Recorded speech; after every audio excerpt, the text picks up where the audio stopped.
민주당의 이재명이 빠르면 7월 초, 다음 달 초에 당권 도전을 선언할 것이다 라는 얘기가 이재명 측으로부터 흘러나오고 있습니다.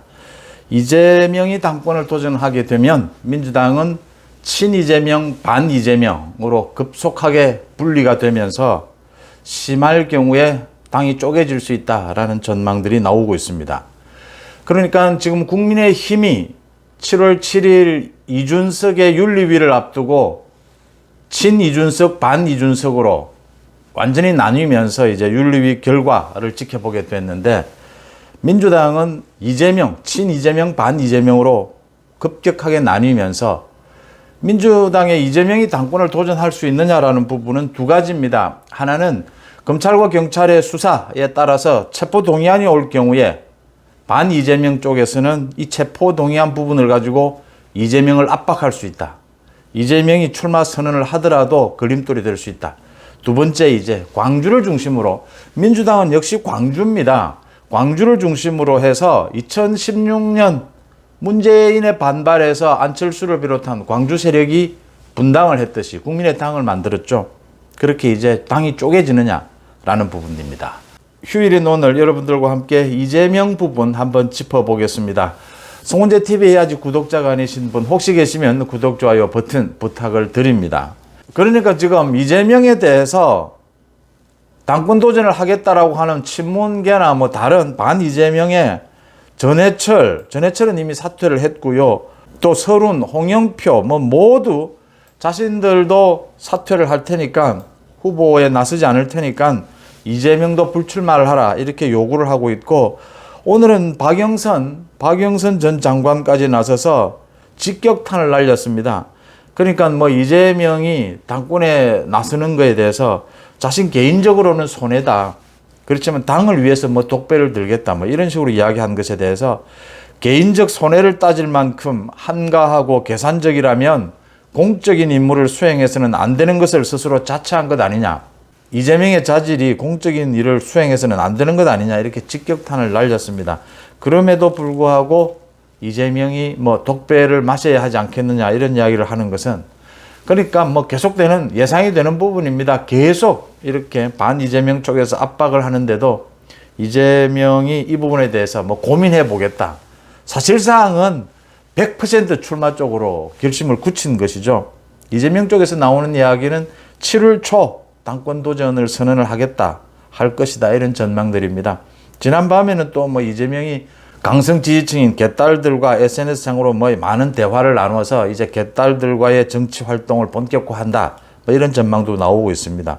그 뭐 개딸들이 이재명에 대해서 머리 모양을 어떻게 하라, 뭐 이재명의 즐기는 음식은 뭐냐, 뭐 이재명의 개인적인 이런 관심들, 그런 이야기들을 보면서 그 개딸들이 참 어떤 사람들인지 참 여러 가지를 생각하게 하는 대목입니다.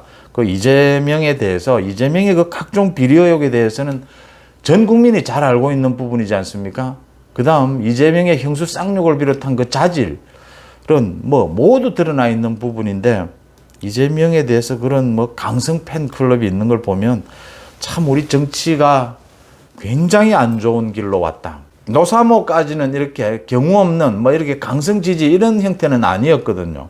노무현 대통령이 뭐 대통령이 당선되면서 가장 처음 한 말이 지금까지는 자신을 지지했지만 지금부터는 자신을 비판해달라, 뭐 그렇게 말을 할 정도로, 이게 이제 억지로 친문재인 대깨문으로 바뀌면서 사실은 이 팬덤, 민주당 쪽의 팬덤은 이상한 방향으로 흐르기 시작합니다. 그래서 문재인 정권의 실패에 가장 중요한 것은 대깨문이었다. 문재인 정권의 발목을 잡은 것은 결정적으로 대깨문이었다. 이렇게 진단하는 사람들이 많고요.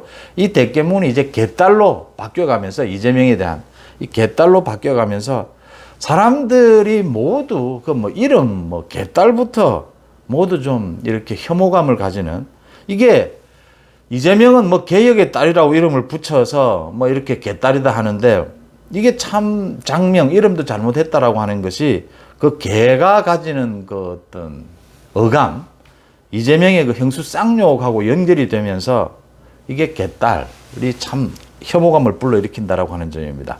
그건 그렇고요. 어쨌든 이재명이 이제 뭐 예상했던 대로 이재명은 뭐 서서 죽으나 앉아 죽으나 굶어 죽으나 맞아 죽으나 어차피 당권으로 달립니다. 당권으로 달리는 이재명에 대해서 이제 반 이재명이 쓸 수 있는 무기는 두 가지입니다. 그도 말씀을 드렸지만 체포동의안이 올 경우에 이재명 보호해주지 않을 수 있다. 정말 이게 현실화된다라고 하는 것은 당이 쪼개지는 것이죠. 민주당에서 이재명에 반발해서 당을 쪼갤 수 있는 힘은 광주입니다. 광주, 전남은 역시 이낙연입니다. 그래도 뭐 많은 사람들이 있지만 이낙연이 대표성을 아직은 가지고 있다. 이낙연이 미국에 있지만 이낙연의 생각이 어디냐? 지금 반 이재명은 모두 연대해 있는 상태입니다. 반 이재명은 지금 모두 자신들이 출마하지 않을 테니까 이재명 보고 불출마를 지금 독촉하고 있거든요. 그런데도 이재명은 출마할 것이다. 이재명이 출마하면 현재의 이 경선 룰로도 이재명을 막지 못할 것이다. 그렇다면 반 이재명 쪽에서는 승부수를 걸어야 한다. 분당을 각오한 압박을 해야 한다.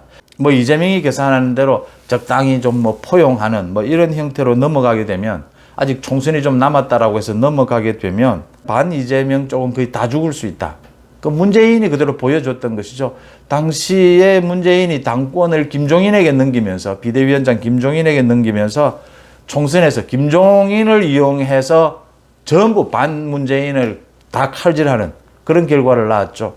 이재명도 아마 그런 순서를 갈 것이다. 반 이재명은 그것을 이제 경험으로 알고 있는 반 이재명 쪽에서는 분당을 각오한 투쟁을 해야 될 것이다. 이재명이냐 반 이재명이냐 죽기 살기의 승부가 시작이 됐다.